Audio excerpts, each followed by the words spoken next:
Bonjour à mes troisièmes préférés. Merci d'assister à ce troisième cours. J'espère que le format vous plaît. J'espère que c'est ni trop long ni trop court et que vous y trouvez votre compte. Aujourd'hui, on va corriger l'exercice qu'il fallait faire sur le texte de Pierre Perret intitulé Lily. Je ne vais pas pouvoir lire le texte en intégralité, on n'a pas le temps, il faut que j'aille vite, vite, vite. N'hésitez pas à vous repasser la vidéo s'il y a des choses que vous ne comprenez pas. C'est pratique, là vous pouvez réécouter sans problème. Si vous avez des questions, n'hésitez pas non plus. Voilà, alors il s'agit d'un texte de Pierre Perret. Pierre Perret n'est pas forcément connu pour être un chanteur engagé, on ne l'attendait pas là, mais pour le coup, là, il produit une chanson qui est devenue une sorte d'hymne à la tolérance, une chanson contre la bêtise, l'intolérance, le racisme, et cette chanson s'appelle Lily. Lily, elle a été écrite en 1977, à un moment où ça ne va pas très bien en France. Il y a une crise qui vient juste après les 30 Glorieuses. 30 Glorieuses, on a reconstruit après la guerre, il y avait beaucoup d'emplois, on a même demandé à la main-d'œuvre étrangère de venir. Et puis après, il y a une crise qui s'installe. Et bien, on a trop de main-d'œuvre, les étrangers qui sont venus pour travailler, eh bien, on leur reproche leur présence, et il y a un racisme qui commence à s'installer en France, et c'est encore pire pour ceux qui essayent d'entrer en France, comme Lily, à ce moment-là. La chanson, eh bien, elle a été reprise par les Ogres de Barbac. Je me permets de vous mettre ça en vidéo vite fait pour vous montrer un petit peu ce que ça donne. Vous pouvez retrouver la vidéo intégrale sur YouTube. Elle a déchargé des cajots, Lily. Elle s'est tapée des sales boulots, Lily. Elle crie pour vendre des choux-fleurs dans la rue. Ses frères de couleur l'accompagnent au marteau-piqueur. Voilà. Donc, il s'agit d'une chanson engagée qui... d'abord, on va attaquer dans l'ordre, excusez-moi, par les questions. Donc, quels sont les éléments qui permettent d'identifier ce texte comme une chanson? On a la preuve, là, par vidéo, on la chante, c'est une chanson. Il y a des couplets aussi, pas des strophes, des couplets, on est bien dans une chanson. On va utiliser le vocabulaire qui va bien. Ce sont des couplets de 5 vers, donc des quintiles, et les vers, pour éliminer ça rapidement, ce sont des décasyllabes, ils font 10 syllabes chacun. On remarque aussi un système de rime, il n'est pas totalement régulier, mais globalement ça rime. Voilà, donc on a bien une chanson. Continuons. Ensuite, dès le début, on parle du personnage principal, Lily, on dit qu'elle est arrivée des Somalies. La Somalie, c'est un pays qui se trouve en Afrique, dans ce qu'on appelle la Corne d'Or. C'est un pays qui est juste en dessous de l'Arabie Saoudite, qui a vécu des crises très graves. Il y a eu des guerres, des coups d'État, la famine, et puis des épidémies. Ça a été une véritable catastrophe humanitaire, en particulier dans ces années-là.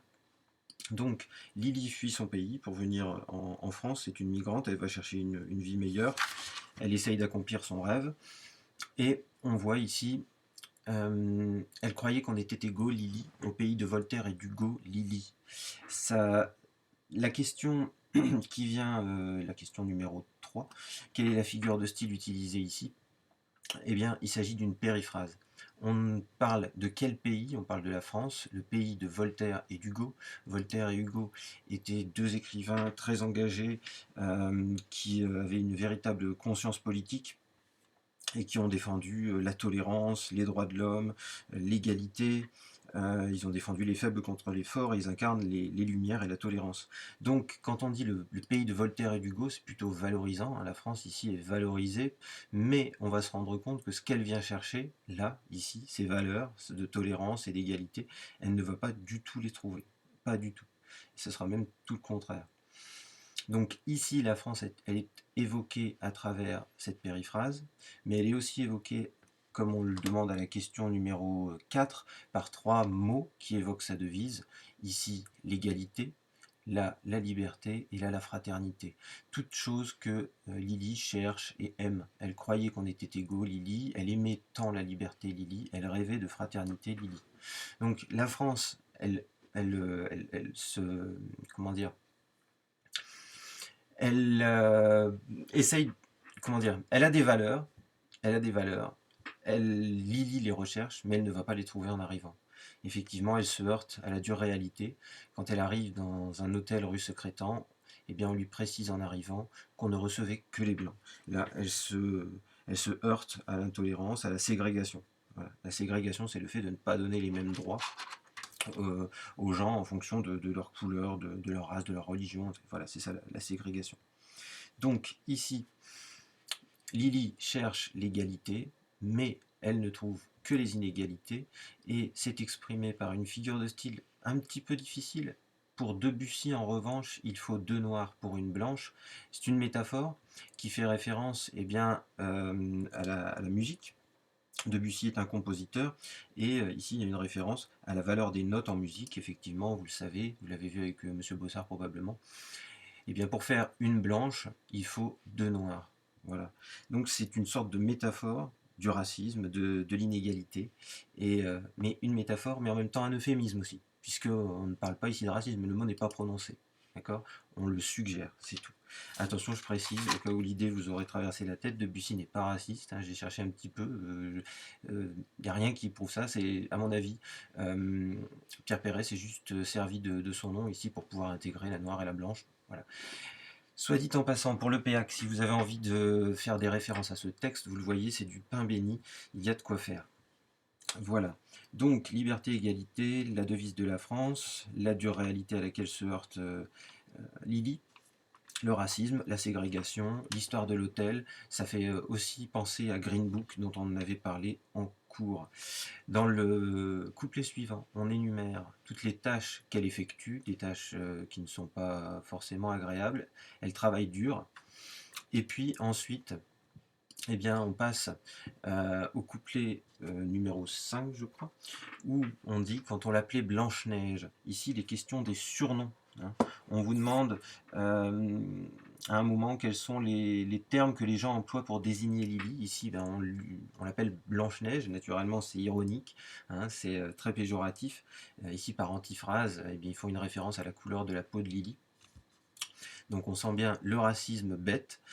Et puis, quand elle tombe amoureuse, elle aima un beau blond frisé, Lily, qui était tout prêt à l'épouser Lily. L'amour est réciproque, hein, c'est une histoire qui marche, mais la belle famille lui dit « Nous ne sommes pas racistes pour dessous, mais on ne veut pas de ça chez nous ». Voilà, le deuxième terme qui désigne Lily, c'est le pronom ici démonstratif, péjoratif, hein, qui la rabaisse au niveau d'une chose, tout simplement.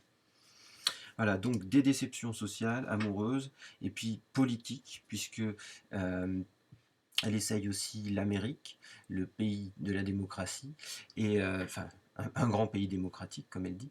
Elle n'aurait pas cru, sans le voir, que la couleur du désespoir, là-bas aussi, ce fut le noir. Voilà, pour le PEAC, là encore, rebondissez, il y a de la matière, n'hésitez pas. Ici, on a une conjonction de coordination qui amène une opposition, mais hein, que l'on va retrouver ici encore. Mais dans un meeting à Memphis, Lily, elle a vu Angela Davis, Lily. Donc un meeting, il s'agit ici d'un meeting politique, hein, un grand rassemblement dans lequel Angela Davis eh bien, a pu rencontrer Lily. Et Angela Davis, c'est une femme très engagée qui s'engageait en particulier dans les Black Panthers. Elle a défendu les droits des Noirs dans les années 70 en particulier, et a voulu combattre le racisme. Cherchez, il y a des vidéos sur elle. Elle combat le racisme, et elle essaye de lutter pour une sorte de communisme. Donc elle a beaucoup d'idées. N'hésitez pas à aller voir sur YouTube, il y a des vidéos sur elle, des documentaires. Elle prend le flambeau en fait de Malcolm X. C'était lui aussi un homme très engagé qui a défendu les Noirs et qui a essayé de leur redonner confiance en eux, et il leur disait aimez la couleur de votre peau, puisqu'il y avait vraiment un sentiment d'inégalité, et ils se sentaient inférieurs aux Blancs. Ils avaient intégré ça dans leur mode de pensée, et lui il leur a dit eh bien, de lutter et de se libérer. Your freedom can't wait. Ils ne peuvent pas attendre pour se libérer, il faut le faire tout de suite. Voilà. Allez voir aussi, il y a des documentaires, en particulier un documentaire d'Arte qui est super intéressant sur lui.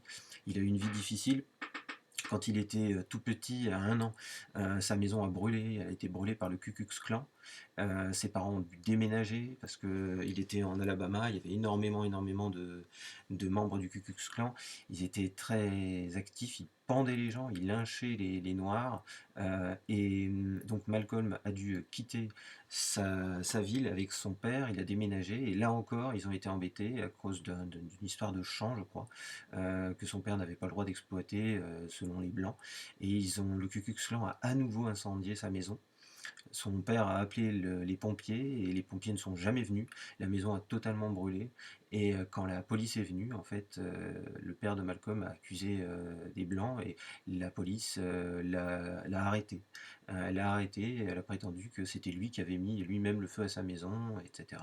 Donc vous voyez que c'était violent ce qu'il a vécu dans son enfance et il en a tiré de la force pour son combat qui a été mené jusqu'à sa mort, puisqu'il a été assassiné par un terroriste noir, et je crois qu'il avait deux complices, ils lui ont mis 20 balles dans la peau, ils l'ont tué en plein meeting. Voilà, donc vous le voyez, ce texte de Pierre Perret, il est très politique, il est très engagé, il évoque énormément de thèmes très compliqués, et il y a un message, c'est pour conjurer sa peur, Lily, qu'elle lève aussi un point rageur, Lily, au milieu de tous ces gugus qui foutent le feu aux autobus, interdits aux gens de couleur. Il y a il y a une vraie complexité dans ce poème, et il est dans ce poème, dans cette chanson, et elle vaut le coup d'être relue, réécoutée, et voilà, c'est un véritable hymne à la tolérance, une belle chanson contre la bêtise humaine et le racisme. Voilà, j'espère que je ne suis pas allé trop vite pour la suite des événements. On se revoit très bientôt, donc n'hésitez pas à suivre à votre rythme. Euh, pour la suite, donc, bien sûr, il y aura des informations sur l'ENT, mais surtout, je voudrais que vous alliez voir la vidéo suivante à propos de Didier Daninx.